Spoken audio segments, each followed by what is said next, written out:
Hi friends, so I just got home from clubbing. I went out to a local place, so if you're in Tucson you have to check out Chicago Bar on Saturday nights because Neon Prophet plays and they're a reggae band and they're super cool. I actually did really well, like I danced quite a bit. That place is really hot though, I mean my shirt got drenched a little bit. I know that seems kind of gross, but I don't know why clubs are so hot. Anyways, it's about 1:45, and how I lined up my drains today, all my exchanges was, so normally it's like 6, 9, 12, 4, 7, and 10. But I like to get to Chicago Bar at about 8 or 9. So what I did was I planned it to be 6, 9, 12, and I didn't do my math right because I did 3 instead of 2. I don't know what I was thinking. This is why I don't do math. So what I should have done was done it at 2, because that would have been 2. So that would have been 3, 4, 5, and I could have drained at 5, and then 6, 7, 8, and then drained at 8. But I didn't. So I did it at 3, and that bumped me up to doing it at 9. Does that make sense? So I did 6, 9, 12, 3. But between 12 and 3, I actually had lunch with a good friend of mine. And I also got to go work out in. So it wasn't like time was lost, but it just kind of shifted my time. So I did at 3, and then I was like, oh, I'll drain at 5. And I'm like, oh, wait, that's just 2 hours. So I really have to drain at 6. So I drained at 6, 6-ish, 6:15-ish, and then I went ahead and drained at like 9:15. And then I got there at 10, which isn't a big deal because there really wasn't a lot of people quite then. So I got a table with my good friend. Anyways, but even then, if I look at it, it's like, okay, so I drained, let's say basically at 9. So that's 10, 11, 12, 1, 2, 3, 4, 5, 6. It's like 9 hours, right? If I'm doing the math right. 9. So that would be 10, 11, 12, 1, 2, 3, 4, 5, 6, 9 hours that I don't have any dextrose in me, which isn't a big deal because overnight I normally don't anyways from 10 to 6. But I think because I'm pretty awake, I think I'm going to put in a bag just to have something in overnight and see what happens. I predict that literally I will get nothing out because I'm not doing anything and I'm not eating anything and I don't drink. So I don't even have like alcohol to get out. I do drink quite a bit of water there because it gets so hot. Oh, you can kind of see how I'm like a little moist. I'm dewy. So I do drink a lot of water, but I don't know, like I don't think that I'm going to pull much out, but at the same time, I'm like, I'm awake and it wouldn't hurt. So I think I'm going to do that. Also today, I wanted to show you was today when I was filling, not draining, but filling. What happens sometimes is your frangibles don't disconnect, or sometimes they're, let me show you. So this is a frangible. There's that one, and then on your bag there's a green one.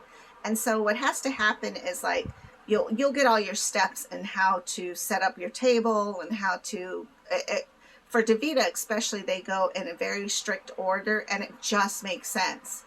Once you start getting the pattern down and the rhythm, you're like, oh, Dad, that does make sense. That's why we do it this way. Anyways, so I plugged in, and then I was like sitting there for a moment, and you'll start to realize your time frame. So like, you know, like when I was the other day when my Fibrin was in my bag and, you know, like all that. And I looked down, I was like, wait, something's wrong because I'm not draining as fast.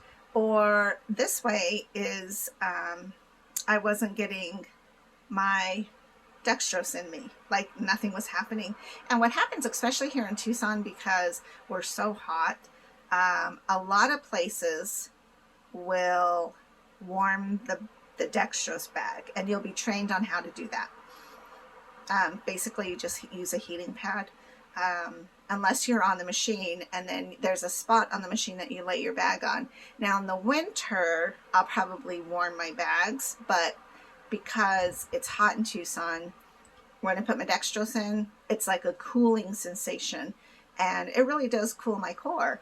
So, and not all the time though, I found out, because sometimes I'm like, wait, is anything happening? But it is, because it's just a hotter day and my bag isn't as chilled. And you don't want to chill your bags. It's just naturally like in the box in the room at room temperature, but then when you pull it out, it's a little bit cold. And when it goes into your body, it feels weird, like almost like it's burning you, but it's not. It's kind of a weird sensation. But anyways, so I basically feel that immediately. And then today I didn't feel it, and I was like, oh man, what's happening? So what I do is, a lot of times, because this is connected to me, then once this is broken, and I can break this one, there you go. I like breaking them, I don't know why. But, you know, you break it, and you wiggle it back and forth, and then see how it's not separated? So that's not going to cause any flow to happen. So you really have to break it, and then sometimes I will wiggle it around like this to kind of get that, I don't know if you can tell. Yeah, you can. The gap right there. So sometimes this part gets stuck. It's almost like it's a stopper to the fluid. So on your bag, let me see if I can grab this. Hold on. On your bag, whoa. Okay, on your bag, you have this one too. I'm not going to break it because it's literally going to let the liquid go down, and I don't want it to yet. But sometimes that too will get kind of like stopped up in here. Now, I've never pulled this really hard because logic says that this is just going to pull out of this, and then you're like liquid everywhere and it's catastrophe. I have pulled them out of the main bag that they sit in, where they're sterile before you even, and then, so, sorry. Basically they come in these, so you rip these open so that they're sterile inside of there, and then I have pulled them out those, and this be disconnected, and I don't want to use it. I don't want to reconnect it and use it. That means this has been contaminated. Just, I mean, even though it's just air, it's just the way it is. And Baxter always sends you an extra box of each, just so that you have extra in case there's problems in any of the boxes. And if there's repeated problems or like a lot of problems in one box, call them and tell them so that they know, because that means quality control. Because you don't want to get crap bags. Like, this is your life, so don't accept crappy bags. Sorry, my kid is messaging me. It was Little River's birthday, so she's sending me pictures of that. So anyhow, so it wasn't draining, and I was like, oh my gosh, you know, so I had to play around with one of these and kind of rotate it around, and finally got it to gap so that it started to come out. And then normally I hang my bag up so I can kind of watch this stuff, and I've never read this stuff. Maybe I should, I don't know, but I only pay attention to like the date up here and the amount, just to make sure like it's okay and that it looks pretty decent. You know, sometimes people roll them around, sometimes you want to give them a little squeeze, make sure that they're not leaking. But what's great is if you hang it up so that you kind of see this part, if you have questions about whether or not it's flowing inside, you can watch the drain line go down. So that's what I did after I played with the frangible. Then I watched, and I noticed that it was finally going down. A little slow at first, and then I guess it just decided to kick in, and so everything was fine. But I just thought I would fill you in on that. That happened today because typically your problems are most likely going to be fibrin in your bags and clogging up your tube or your catheter or your port. So it's rare that the fluid in the bags won't drain, but that's what you do. And then if nothing works, I would say just safely get another bag and then maybe try that bag. But you want to take all the procedures to disconnecting and being sterile and then reconnecting.